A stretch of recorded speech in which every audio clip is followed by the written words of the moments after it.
Hi friends, welcome to my channel SW technical में। कैसे हैं आप सभी? आई होप कि आप सब ठीक होंगे, पढ़ाई कर रहे होंगे। हमारा चैप्टर चल रहा था सर 4। हमारा 4th चैप्टर चल रहा था, इसमें एक्सरसाइज चल रही थी 4.3। उसमें हमने क्वेश्चन 3 तक कर लिए थे। आज मैं आपको क्वेश्चन 4 कराऊंगा। चलिए तो स्टार्ट करते हैं। हमारा क्वेश्चन ये है, तो क्वेश्चन में कह रहा है एक नगर में, यानी एक कोई विलेज होगा, उसमें टैक्सी का किराया, एक नगर में टैक्सी का किराया निम्नलिखित है। पहले 1 किलोमीटर का किराया 8 रुपये है और उसके बाद की दूरी के लिए प्रति किलोमीटर का किराया 5 रुपये है। ठीक है, यदि तय की गई दूरी x किलोमीटर हो और कुल किराया 22 रुपये हो तो इसका रैखिक समीकरण लिखिए और उसका आलेख खींचिए। तो देखो फ्रेंड्स, क्या कह रहा है, एक बार इसे क्वेश्चन को समझते हैं। कह रहा है एक नगर में टैक्सी का किराया निम्नलिखित है। ठीक है, एक कोई विलेज है, उसमें टैक्सी को चलाता होगा तो उसका किराया इस प्रकार है। जैसे पहले 1 किलोमीटर का किराया है, वो जैसे तुम्हें आप 10 किलोमीटर की दूरी तय करनी है। ठीक है, आपको जाना है सर 10 किलोमीटर, तो जो किराया आपसे लिया जाएगा 1 किलोमीटर का 10, यानी 10 किलोमीटर जाना है। जो 1 किलोमीटर तुम जाओगे वो किराया कितना लगाएगा, 8 रुपये के हिसाब से। और बाकी का जो 9 किलोमीटर बचा वो किसके हिसाब से लगा रहा है, 5 रुपये के हिसाब से। समझ रहे हो ना? तो क्वेश्चन में कह रहा है, मैंने ऐसे ही बताया आपको। फिर कह रहा है यदि तय की गई दूरी, यानी जो दूरी है वो x किलोमीटर बता दी है कि अब मान लो तय की गई दूरी 100 किलोमीटर है। मैं समझाने का प्रयास कर रहा हूँ आपको। तो यानी तय की गई दूरी 1 किलोमीटर है और कुल किराया 22 है, तो इसका रैखिक समीकरण बनाइए। तो मान लो कुल दूरी ये है और y है, ऐसे करके आप से कर सकते हो। तो देखो कैसे करेंगे इसे। सिंपली इसे समीकरण बनाना है और समीकरण बनाने के बाद आलेख, जो अब तक हम करते आ रहे हैं, ग्राफ द्वारा प्रदर्शित करना है। तो सिंपली कुछ नहीं है फ्रेंड्स, ये दिखने में बड़ा लग रहा है क्वेश्चन, लेकिन जब हम सॉल्व करेंगे ना तो बहुत आसानी से सॉल्व करेंगे। देखो उसमें 2 चीज़ दे रखी हैं। एक तो तय की गई दूरी दे रखी है। तय की गई दूरी कितनी है सर, x। तो मैं प्रश्न के अनुसार ही कर रहा हूँ, अलग से मैं कुछ नहीं कर रहा हूँ, जो उसने कह रखा है। पहले हम लेंगे सर तय की गई दूरी, की गई कुल दूरी है। ठीक है, यानी टोटल डिस्टेंस, कुल दूरी कितनी है, कितनी है सर, कुल दूरी x किलोमीटर, x किलोमीटर। और दूसरी चीज़ इसने क्या दे रखी है सर, कुल किराया। कुल किराया क्या है, किराया कितना है सर, 22 रुपये। ठीक है, अब सर इसमें कह रहा है, क्या कह रहा है कि जो पहले 1 किलोमीटर का किराया है वो 8 रुपये के हिसाब से है। तो अब देखो क्या करेंगे। जैसे देखो पहला, देखो टोटल कितना है, टोटल किराया हमारा कितना है, 22। ठीक है, 1 किलोमीटर का किराया कितना है, 22 माइनस 1, वाई माइनस, यानी टोटल किराए में से, सॉरी जो तुम्हारा क्या है, टोटल दूरी, हाँ सॉरी, दूरी कितनी है आपकी, x। ठीक है, x दूरी है, अब -1, यानी 1 किलोमीटर चल रहा है, तो x -1 ये कितनी हो गई, शेष दूरी हो गई, शेष दूरी। समझना, देखो कैसे करूँगा मैं इसे। शेष दूरी ये हो गई हमारी।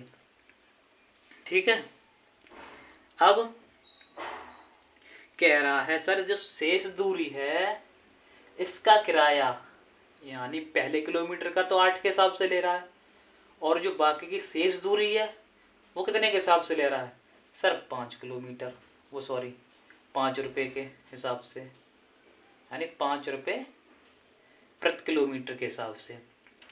तो शेष दूरी तो ये है हमारी, और 5 रुपये के हिसाब से ले रहा है, यानी मान लो हमें 10 किलोमीटर जाना है, और 10 किलोमीटर जाना है और 1 किलोमीटर का 5 रुपये लेता है, तो मल्टीप्लाई तो करते तभी तो कहेंगे सर 50 रुपये हो गए 10 किलोमीटर का। तो शेष जैसे दूरी हमारी ये है शेष दूरी, और इसे हम 5 का मल्टीप्लाई कर रहे हैं तो किराया निकल आएगा ना। अब देखो ये तो किसका हुआ है, ये हुआ ओनली जो हमने 1 किलोमीटर दूरी माइनस की है वो किराया है ये। ठीक है, अब क्या है सर, इसने पहले क्या रखा, पहले किलोमीटर का किराया कितना है? पहले किलोमीटर का किराया 8 रुपया है। देखते रहना फ्रेंड्स, मैं लॉजिक बना रहा हूँ यहाँ पे, लिखना तो बाद में होता रहेगा लॉजिक। देखो अब कह रहा है पहली दूरी का 1 किलोमीटर प्लस टोटल दूरी में से 1 माइनस कर दोगे जो चला हुआ है, तो बाकी की दूरी निकल आएगी, वही मैंने किया है।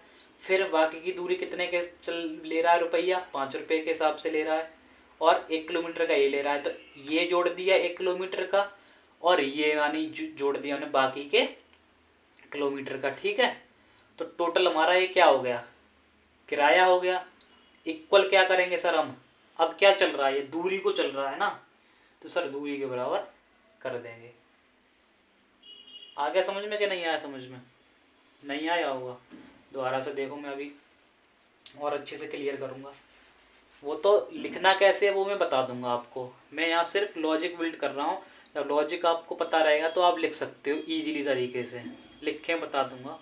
पहले समझो, ये कह रहा है एक नगर में टैक्सी का किराया है, पहले 1 किलोमीटर का किराया कितना है? पहले 1 किलोमीटर का किराया कितना है? 8 रुपये। 1 किलोमीटर का, ओनली 1 किलोमीटर का 8 रुपये है। फिर कह रहा है और उसके बाद की दूरी के लिए प्रति किलोमीटर का किराया 5 रुपया है। जो उसके बाद की दूरी हुई 1 किलोमीटर, जैसे मान लो टोटल कितना है, फिर ले रहा हूँ वही एग्जाम्पल में, टोटल मान लो कितना है? 20 है। अब 1 किलोमीटर का कितना ले रहा है सर? कितना ले रहा है 1 किलोमीटर का?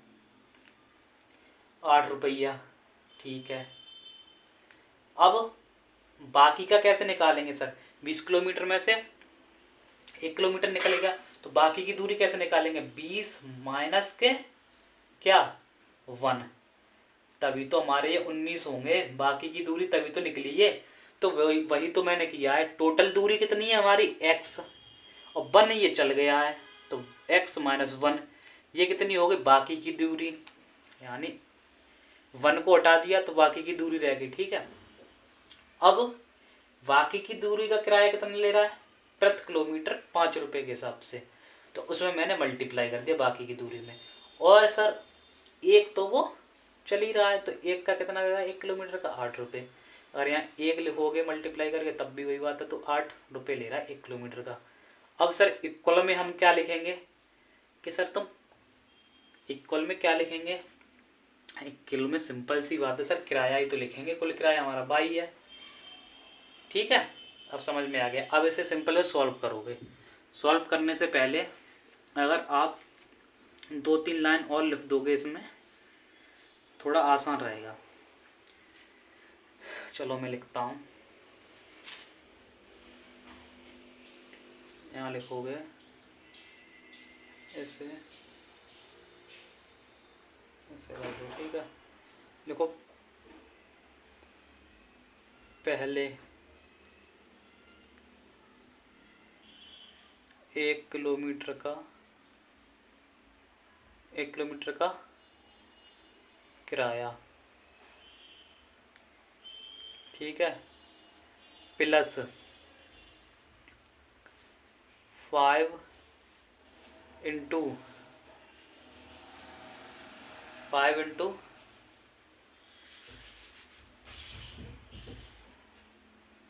यहाँ लिखो पहले 1 किलोमीटर का किराया, फिर 5 का मल्टीप्लाई कर रहे हैं, बाकी की जो तय की गई दूरी हो, तय की गई दूरी, टोटल तय की गई दूरी ये रही, तय की गई दूरी, तय की गई कुल दूरी,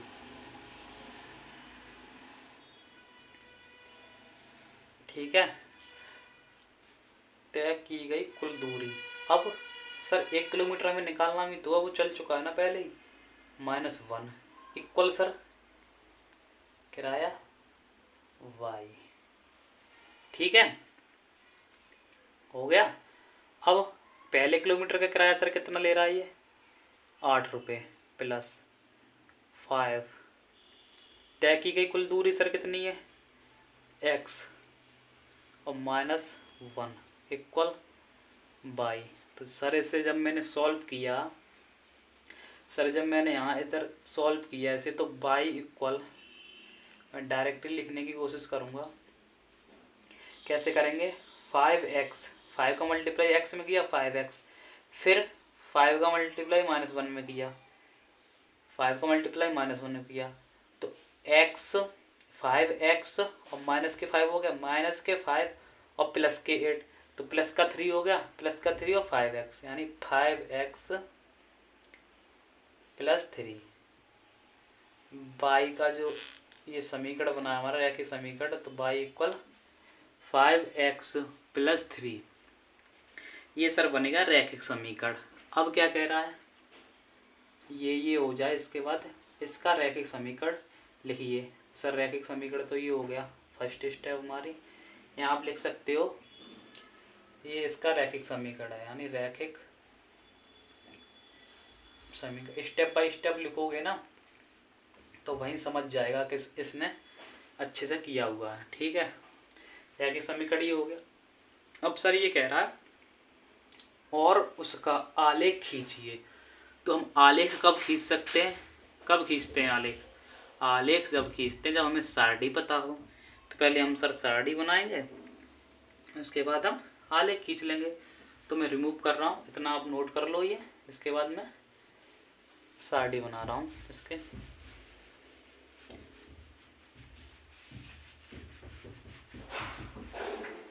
कुछ नहीं है फ्रेंड, समझने की बात है बस, आप थोड़ा कंसंट्रेट होके पढ़ाई करोगे फोकस के साथ,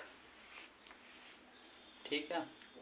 कॉपी पेन लेके बैठा करो, मैथ निकालते टाइम हमेशा कॉपी पेन होनी चाहिए, ठीक है। अब देखो कह रहा है, यानी हमने क्या कर लिया, ये सर समीकरण ले लिया, यानी बना लिया, ये समीकरण बना लिया सर, समीकरण 1। अब इस पूरी एक्सरसाइज में, यानी इस पूरे चैप्टर की बात कर रहा हूँ मैं, इसमें सर किस चीज़ का खेल रहा है पूरा, इसमें रहा है सर सारणी का, सारणी नहीं सारणी, ठीक है। और दूसरा सर किसका रहा है रोल, दूसरा रहा है इसमें सर ग्राफ का, ग्राफ मीन्स आलेख, आलेख का, ठीक है। इसमें सिर्फ पूरी की पूरी हमारा एक्सरसाइज का या चैप्टर का है, मुझे तो इस पे डिपेंड लग रहा है। जो असली मतलब है ना रैखिक समीकरण का, वो असली मतलब 10th में दिया हुआ है, जो द्विघात समीकरण है हमारा, उसमें असली मतलब दिया गया है। तो कुछ ही दिनों में मैं स्टार्ट करूँगा 10th का भी मैथ, तो जो भी बच्चे 9th के बाद 10th में जाएंगे तो स्टार्टिंग से मैं पढ़ाऊँगा, आप पढ़ सकते हैं इस चैनल के माध्यम से। तो चलिए हम अपनी बात पे आते हैं, क्या चल रहा था हमारा, मेरा टाइम वेस्ट ही करते हैं, साड़ी बनाते हैं। अब यहाँ लिखेंगे सर हम, क्या लिखेंगे, समीकरण 1 में, समीकरण 1 में, अरे इसे ही कर दे रहा हूँ, समीकरण 1 में इसे रिमूव कर दे रहा हूँ, अच्छे से नहीं दिख रहा। समीकरण 1 में एक्स इक्वल क्या रखेंगे सर, इसमें वैल्यू रखेंगे तभी तो सारणी हमारी बनेगी। तो एक्स इक्वल 0, -1 तथा क्या है फिर 1 रख सकते हो। ये देखो फ्रेंड्स, इसमें ज़रूरी नहीं है कि जो मैं यहाँ पे लिख रहा हूँ वही आप लिखो, इसमें वैल्यू कोई भी रख सकते हो। जब से एक्सरसाइज स्टार्ट हुई है ना, मैं तब से बता रहा हूँ, इसमें वैल्यू आप कोई भी रख सकते हो, ठीक है। तो मैं रख रहा हूँ 0, -1 तथा 1, ठीक है। रखने पर मैं डायरेक्टली वैल्यू निकालूंगा इनकी y की। देखो समीकरण क्या है हमारा, 5x + 3। तो जब x इक्वल 0 के लिए सर क्या होगा, x इक्वल 0 के लिए होगी हमारी, ये तो 0 ही हो जाएगा, +3 तो 3 हो जाएगी वैल्यू 1, ठीक है।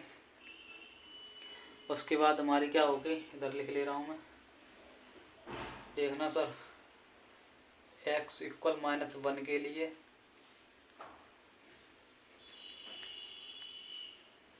इसके लिए सर क्या हो जाएगी, इसके लिए हमारी हो जाएगी y इक्वल 5 × -1 और +3, तो ये क्या आ जाएगा, -5 +3, y इक्वल सर इसकी क्या हो गई, -2, ठीक है सर। अब सर आता है हमारा +1, तो x इक्वल +1, इसके लिए क्या होगा, इसके लिए y का मान क्या होगा सर, y का मान हो जाएगा, ये समीकरण है हमारा, तो जब बार रख रहे हैं तो 5 × 1 5 और +3 8 हो जाएगा, डायरेक्ट ही मैंने कर दिया, इसमें कोई रॉकेट साइंस नहीं है, कर सकते हो आप। तो पहली वैल्यू हमारी क्या प्राप्त हुई, पहली वैल्यू 3, फिर उसके बाद दूसरी -2, फिर 8। अब इसे सिंपली क्या करेंगे सर, सारणी बनाते हैं हम। तो पहले मैं लिख ले रहा हूँ यहाँ पे, y की फर्स्ट वैल्यू क्या है 3, फिर -2, फिर 8।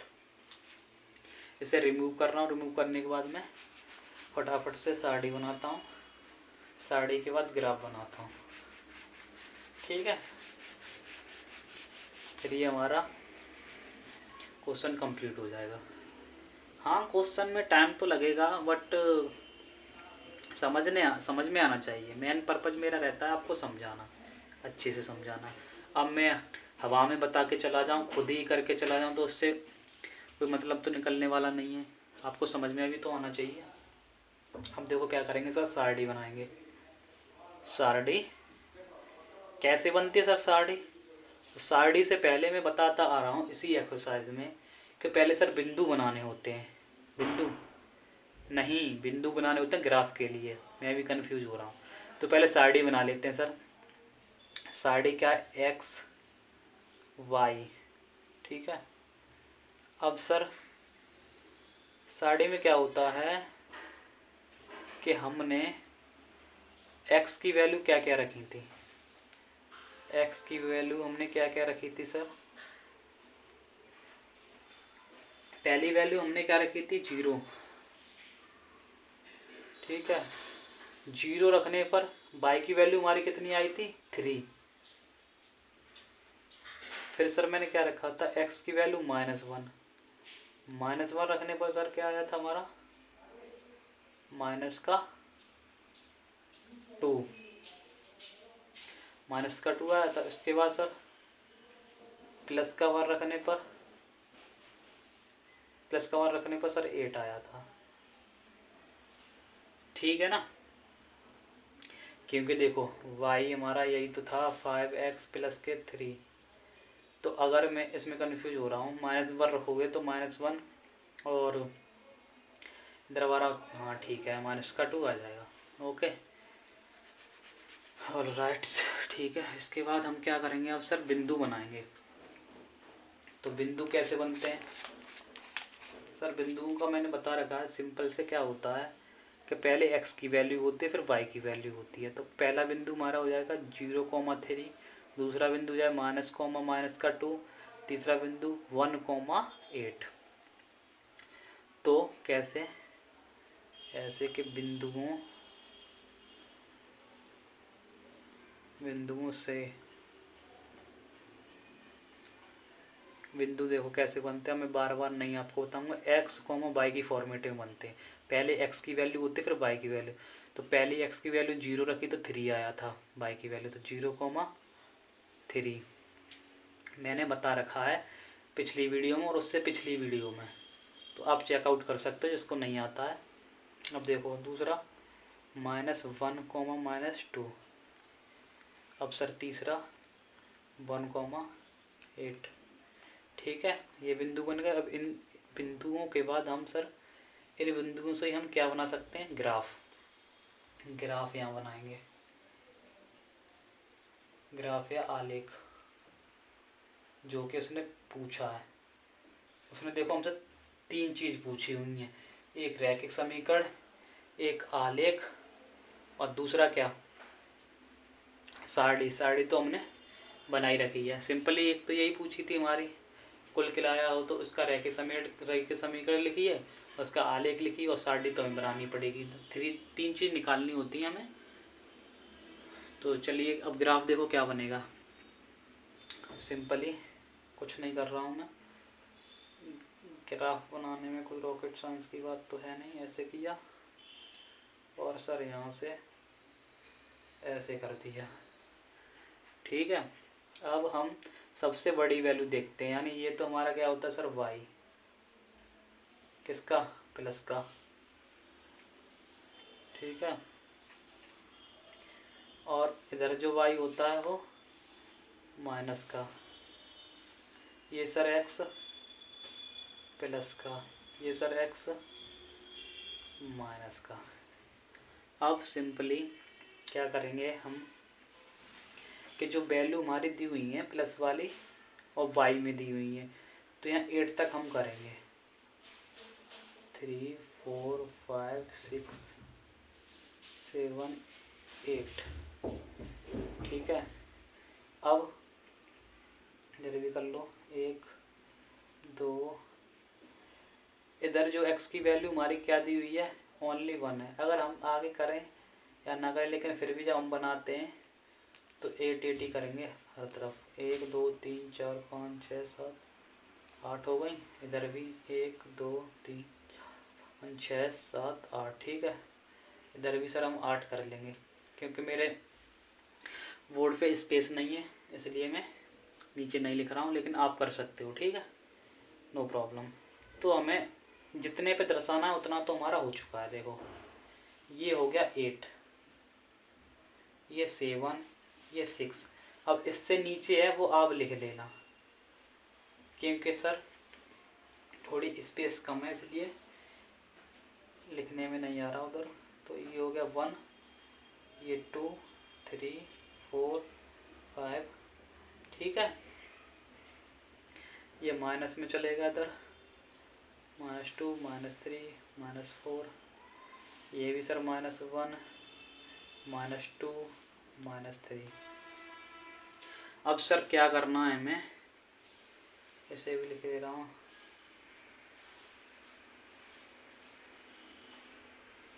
ठीक है, अब क्या करना है हमें सर, अब दर्शाना है y पे, यानी y की वैल्यू सबसे अधिकतम है तो ये है y। अब सबसे कम यानी x की सबसे अधिक देखो पहले और y की सबसे अधिक देखो। यानी x की सबसे अधिक क्या है सर, -+1 है। Okay, no problem. तो हम क्या करेंगे, जो ग्राफ निकालेंगे ना, तो सबसे बड़ी वैल्यू है ना 8, वो यहाँ से ग्राफ चलेगा हमारा, यहाँ से, और हमारा सेंटर से होते हुए ये जाएगा ऐसा। ठीक है, अब हम बिंदुओं को कहाँ दर्शाएंगे, 1,8 को यहाँ, 8 हमारा यहाँ पे है तो यहाँ पे हो गया 1,8। ठीक है, -1, -2, -1, -2, तो सर माइनस का 1 कॉमा माइनस के 2 हमारा ये यहाँ पे आएगा। अब 0,3 तो सर 3 तो हमारा यहीं आएगा, ये रहा 3, 0,3। ग्राफ थोड़ा अच्छे से नहीं बन पाया, लेकिन आई श्योर के विजुअल हो रहा होगा, हाँ आप समझ सकते हो। बट मैंने इससे पहले भी बताए हुए हैं आपको ग्राफ कैसे बनते हैं। देखो मेन क्या होता है ग्राफ में पता है, सबसे पहले आप क्या किया करो, पहले वैल्यू देखा करो, x की वैल्यू सबसे अधिक है या y की वैल्यू सबसे अधिक है। अगर x की वैल्यू प्लस में है सबसे अधिक, समझते रहे ना मैं क्या कह रहा हूँ, प्लस लगा दिया है मैंने आगे। यदि x की वैल्यू प्लस में सबसे अधिक है तो जो हमारे ग्राफ की स्टार्टिंग होगी वो प्लस से होगी, ठीक है, x प्लस से। और यदि माइनस में है, देखो यदि x की वैल्यू है और माइनस में सबसे ज़्यादा है, ठीक है, और y की वैल्यू है वो माइनस में सबसे कम है, तो हमारा ग्राफ जो स्टार्ट होगा ना वो x की तरफ ही होगा। समझ रहे हो ना कैसे होगा, x की तरफ ही होगा, ठीक है। यानी कैसे होगा, ऐसे होगा, यहाँ से ये माइनस माइनस में दोनों वैल्यू में, तो ऐसा ग्राफ जाएगा ऐसा, ठीक है। ये होता है, कुछ नहीं होता है। तो हमारा क्वेश्चन 4 हो चुका है। और 5th हमारा क्वेश्चन है, इसे मैं नेक्स्ट वीडियो में आपको बताऊंगा। तो आई होप आपको समझ में आया होगा। Okay friends, thank you watching this video.